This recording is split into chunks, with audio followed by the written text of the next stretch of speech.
Guys, ngayon ako'y magluluto ng new potato bake. At ito'y hugasan muna natin ng maigi para ito'y safe kainin. So, hugas-hugas lang. Tapos, ilagay natin sa lutuan natin. Yan, pag nahugasan na. Yan lang. And then, ito'y, ako po'y guys, magagamit ng boiled water para siya'y madaling mag-boil. Kasi pag hindi, makaano din kayo, pwede niyong gamitin din yung malamig na tubig. Sa ngayon, isasalang na natin. Pakuluan lang natin siya. Yan.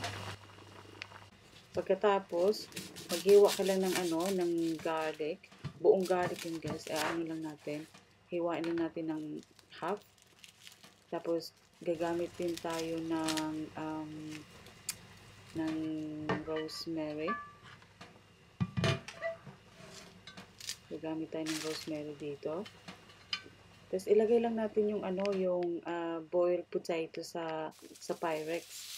And then, ilagay natin sa oven for maybe 10 minutes. Tapos yan, nakita niyo yan. Rinex ko siya ng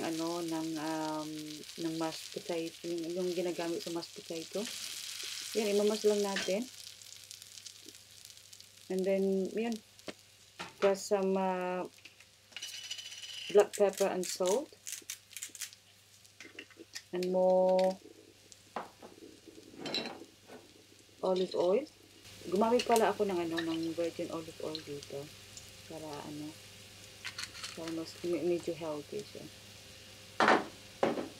And then, put it back in the oven for more 2 minutes or 3 minutes. And then, yan.